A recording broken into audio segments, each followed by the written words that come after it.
ಈ ಶಾಲೆ ಈ ಮಟ್ಟಕ್ಕೆ ಹೋಗುತ್ತೆ ಅಂತ ಎಕ್ಸ್ಪೆಕ್ಟ್ ಮಾಡಿರಲಿಲ್ಲ. ಸ್ಕೂಲಲ್ಲಿ ವಿಶೇಷವಾಗಿ ಒಂದು ಕಂಡಿದ್ದೇನಂತಂದ್ರೆ ನಿಮ್ಮಲ್ಲಿ ಶ್ರದ್ಧೆ ಇದೆ. ಕನ್ನಡಕ್ಕೆ ಪ್ರಾಮುಖ್ಯತೆ ಕೊಡಿ, ಕನ್ನಡಕ್ಕೆ ಪ್ರಾಮುಖ್ಯತೆ ಕೊಡಿ. ನಾವೆಲ್ಲ ಕನ್ನಡದವರು, ಕರ್ನಾಟಕ ರಾಜ್ಯದ ಮಣ್ಣಲ್ಲಿ ಕನ್ನಡ ಪಾಠಶಾಲೆ ಮೊದಲ ಕಲಿತಕ್ಕಂಥ ಸಂಸ್ಕಾರವನ್ನು ನಾವು ಕಲಿಸ್ಬೇಕಾಗುತ್ತೆ. ಕಾರ್ಯಕ್ಕೂ ಬರೆದ ಮಕ್ಕಳು, ತಂದೆ ಸತ್ತಾಗ ಬರೆದ ಮಕ್ಕಳು ಈ ಜಗತ್ತಲ್ಲಿ ಯಾರಾದ್ರು ಇದೆ? ಇವತ್ತು ಯುಗ ಹೆಂಗಾಗ್ತಿದೆ ಅಂತಂದ್ರೆ ಸತ್ತೋಗಿದಾರ ವಿಡಿಯೋ ಕಾಲ್ ಮಾಡಿ ಅಂತ ಹೇಳ್ತಾರೆ.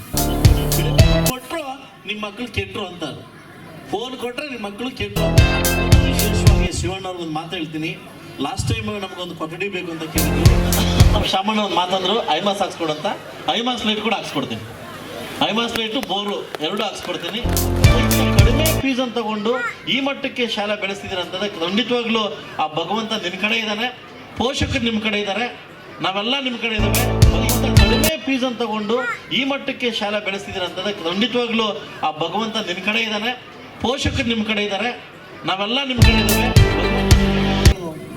ಶಾಲೆಯನ್ನು ಒಳ್ಳೆಯ ವ್ಯವಸ್ಥಿತವಾಗಿ ನಡೆಸುತ್ತಿದ್ದಾರೆ. ಲೋಕದ ಒಳಿತಿಗಾಗಿ ತನ್ನ ಜೀವಿತವನ್ನೇ ಅರ್ಪಣೆಗೈದಂತ ಋಷಿ ಶೃಂಗರವರ ಹೆಸರನ್ನಿಟ್ಟಿದ್ದಾರೆ. ಭಾರತೀಯ ಸಂಸ್ಕೃತಿಯನ್ನು ಬೆಳೆಸುವಂತ ಒಂದು ವಿದ್ಯಾ ದೇಗುಲ.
ತಸ್ಮೈ ಶ್ರೀ ಗುರವೇ ನಮಃ.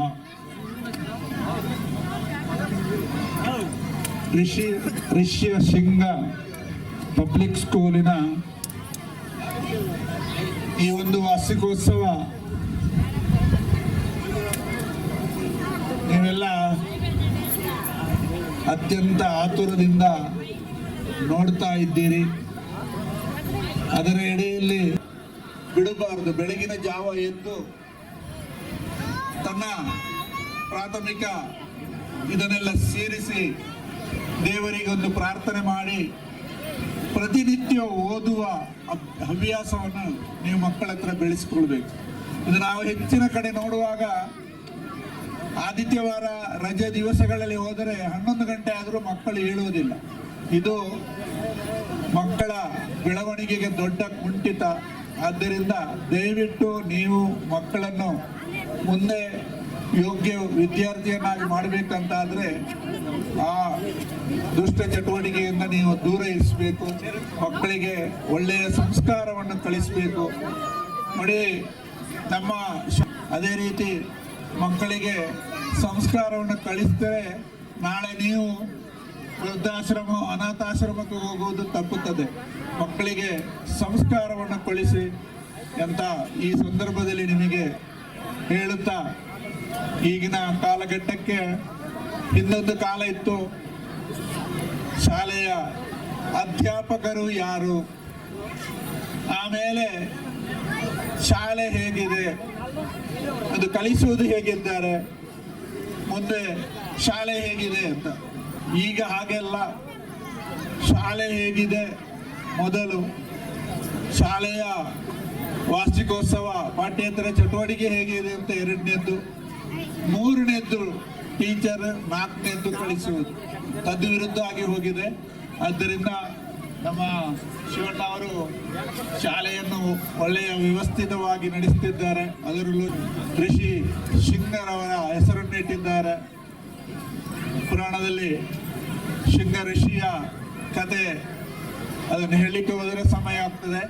ಆದರೂ ಲೋಕದ ಒಳಿತಿಗಾಗಿ ತನ್ನ ಜೀವಿತವನ್ನೇ ಅರ್ಪಣೆಗೈದಂಥ ಋಷಿ ಶೃಂಗರವರ ಹೆಸರನ್ನು ಇಟ್ಟಿದ್ದಾರೆ. ಆದ್ದರಿಂದ ಇದು ಭಾರತೀಯ ಸಂಸ್ಕೃತಿಯನ್ನು ಬೆಳೆಸುವಂಥ ಒಂದು ವಿದ್ಯಾ ದೇಗುಲ ಆಗಲಿ. ಇಲ್ಲಿ ಕಲಿತ ಎಲ್ಲ ವಿದ್ಯಾರ್ಥಿಗಳು ಉನ್ನತ ಮಟ್ಟವನ್ನು ಹತ್ತಲಿ. ನಿಮಗೆಲ್ಲರಿಗೂ ಉನ್ನತಿಯ ಯಶಸ್ಸಿನ ಹಾರೈಕೆಯನ್ನು ಮಾಡುತ್ತಾ ಈ ಸಮಾರಂಭಕ್ಕೆ ಬಂದಿರುವ MLA ಅವರಿಗೂ ಈ ನಾಡಿನ ಎಲ್ಲರಿಗೂ ಒಳಿತಿನ ಹಾರೈಕೆಯನ್ನು ಮಾಡುತ್ತಾ ನಿಮಗೆಲ್ಲರಿಗೂ ಮತ್ತೊಮ್ಮೆ ಶುಭ ಹಾರೈಕೆಯನ್ನು ಮಾಡುತ್ತಾ ನನ್ನ ಮಾತನ್ನು ಮುಗಿಸ್ತೇನೆ. ಓಂ ಶಾಂತಿ ಶಾಂತಿ ಶಾಂತಿ.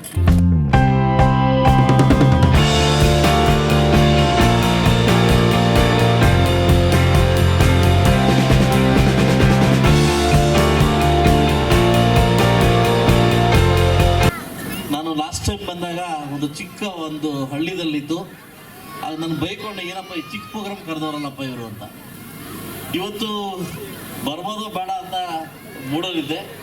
ಸೊ ನಮ್ಮ ಪುಟ್ಟೇಗೌಡರು ಬರಲೇಬೇಕಂತ ಮತ್ತು ಶಿವಣ್ಣ ಬರಲೇಬೇಕು ಅಂದಾಗ ಇವಾಗ ನಾನು ಅನ್ಕೊಂಡೆ ಬರ್ದೇ ಎಷ್ಟು ಮಿಸ್ ಮಾಡ್ಕೊತಾ ಇದ್ದೆ ಅಂತ. ಯಾಕಂದರೆ ಬದಲಾವಣೆ ಜಗದ್ ನಿಯಮ, ಪ್ರತಿಯೊಬ್ಬ ಮನುಷ್ಯ ಕೂಡ ಬದಲಾವಣೆ ಆಗಬೇಕು.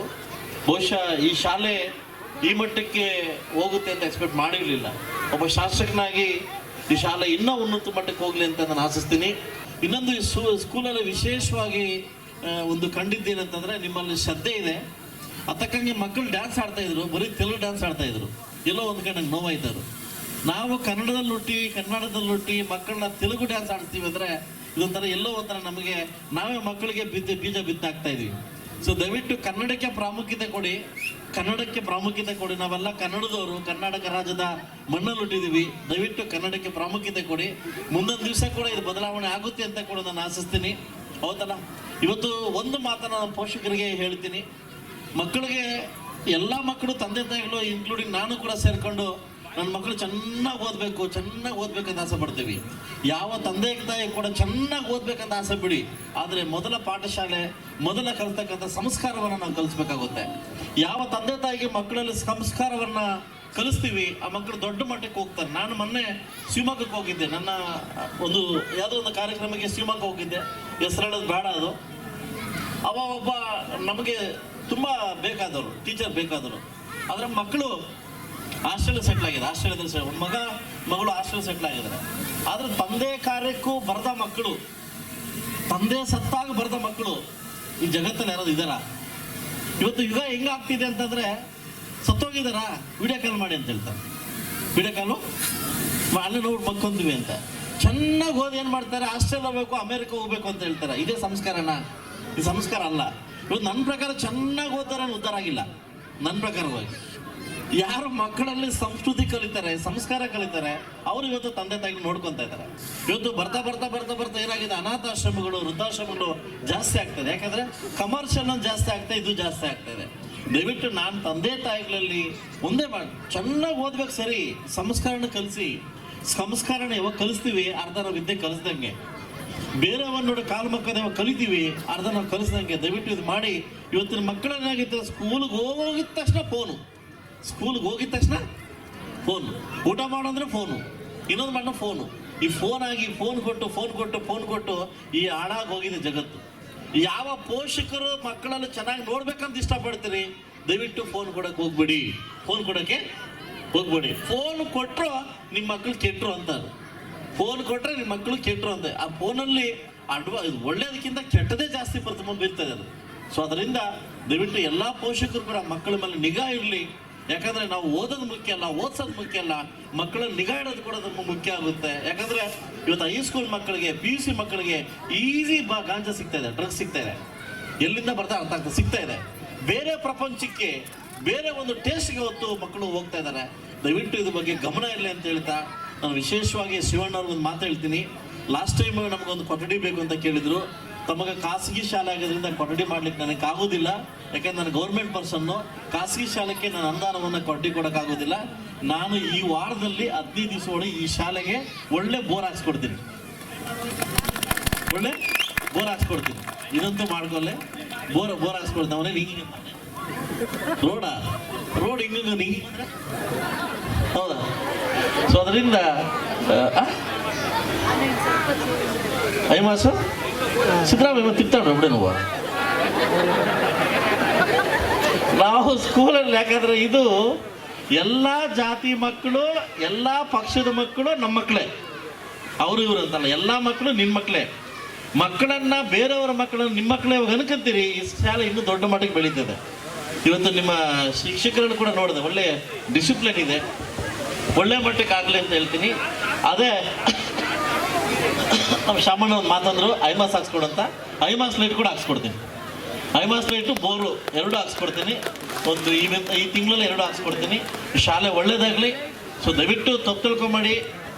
ನಾನು ನೋಡಿದೆ, 250 ಜನ ಮಕ್ಕಳು, 27,000 ಫೀಸು, 67,550 ರೂಪಾಯಿ, 67 lakh something, 67 lakh divided by 12 ಮಾಡಿದೆ ನಾನು. 5,65,000 ರೂಪಾಯಿ. 5,65,000 ರೂಪಾಯಿ ತಿಂಗಳು ತಗೊಂಡು ಏನು ಮಾಡ್ತೀಯ ಮರ, ನೀನು ಹೆಂಗೆ ಉದ್ಧಾರ ಮಾಡ್ತೀಯ ಶಾಲೆನ? ಅದಲ್ಲ. ಇವತ್ತು ಪ್ರಪಂಚ ತಪ್ಪು ತಿಳ್ಕೊಂಬೇಡಿ. ಇವತ್ತು ಕನ್ನಡ ಶಾಲೆಗೆಲ್ಲ ಮುಚ್ತಾ ಇದ್ದಾರೆ. ಏನಕ್ಕಂತಂದ್ರೆ ಇವತ್ತೆಲ್ಲ ಬೇರೆ ಬೇರೆ ಪ್ರಪಂಚಕ್ಕೆ ಹೋಗ್ತಾರೆ. ಅದು ಇಂಥ ಕಡಿಮೆ ಫೀಸನ್ನು ತಗೊಂಡು ಈ ಮಟ್ಟಕ್ಕೆ ಶಾಲೆ ಬೆಳೆಸ್ತಿದ್ದೀರ ಅಂತಂದ್ರೆ ಖಂಡಿತವಾಗ್ಲೂ ಆ ಭಗವಂತ ನಿನ್ನ ಕಡೆ ಇದ್ದಾನೆ, ಪೋಷಕರು ನಿಮ್ಮ ಕಡೆ ಇದ್ದಾರೆ, ನಾವೆಲ್ಲ ನಿಮ್ಮ ಕಡೆ ಇದ್ದೇವೆ. ಭಗವಂತ ನಿನಗೆ ಒಳ್ಳೇದು ಮಾಡಿ ಅಂತ ಬಯಸ್ತಾ ಎಲ್ಲ ಪೋಷಕರಿಗೂ ಮತ್ತು ಶಿಕ್ಷಕರಿಗೂ ನಮಸ್ಕರಿಸೋ ಇಲ್ಲಿಂದ ಹೋಗ್ತಾ ಇದ್ದೀನಿ. ಎಲ್ಲರಿಗೂ ಒಳ್ಳೇದಾಗಲಿ.